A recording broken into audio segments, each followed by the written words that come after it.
What's going on, guys? It's Ryan. Today, I got on the Velocicoaster for pass holder previews, so this is going to be my in-depth review of the coaster.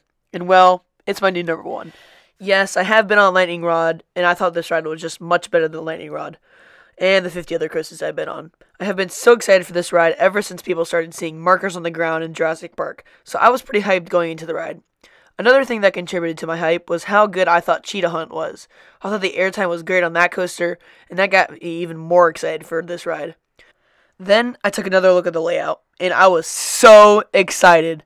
With this being said, let's get into my review. The queue is great. It's so highly themed, and the Raptor animatronics are just great. The pre-show with Chris Pratt is also hilarious.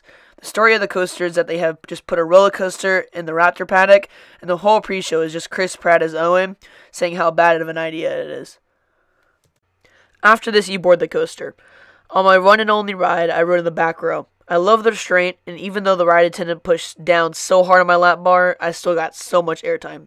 The ride starts off with a launch from 0 to 50 miles per hour right into your first little element, which provides the first head chopper. Then into a dive loop and an airtime hill which shortly follows.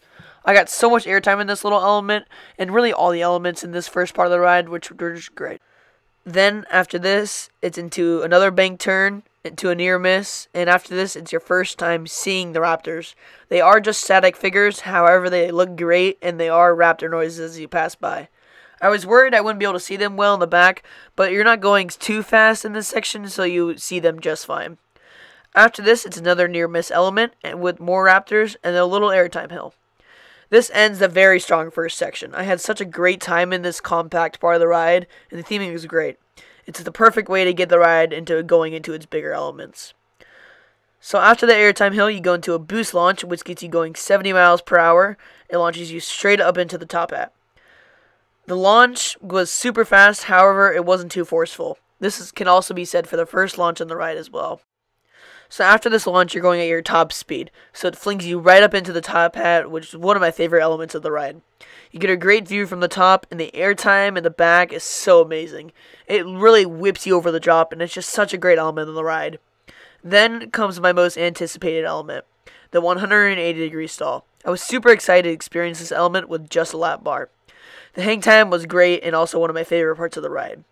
Then you go into the Helix, which has several ejector airtime moments, which launch you out of your seat.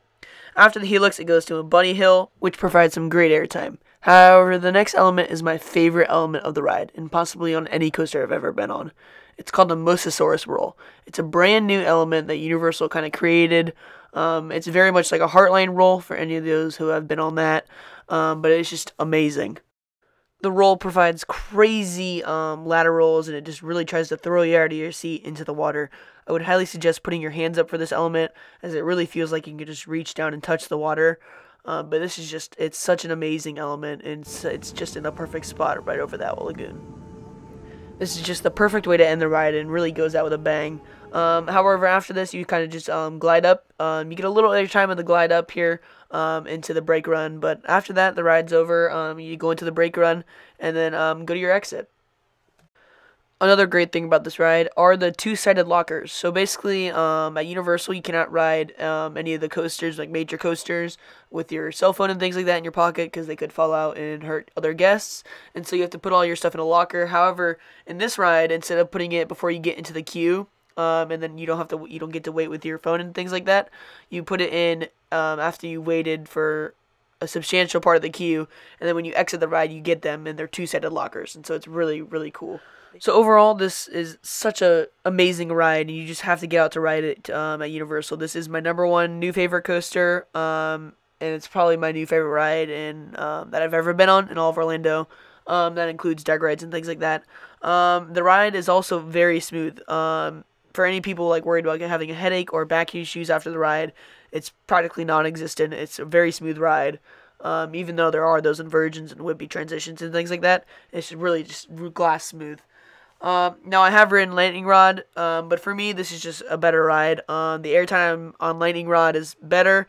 However, I felt the drop on Velocicoaster was better than Lightning Rod. Plus Velocicoaster is just highly themed, and this ride is just so unbelievably awesome. But with that being said, that is the end of the review. Thanks for watching. Be sure to hit the like button on this video if you enjoyed it. And be sure to subscribe. I have more content coming soon. Thanks for watching.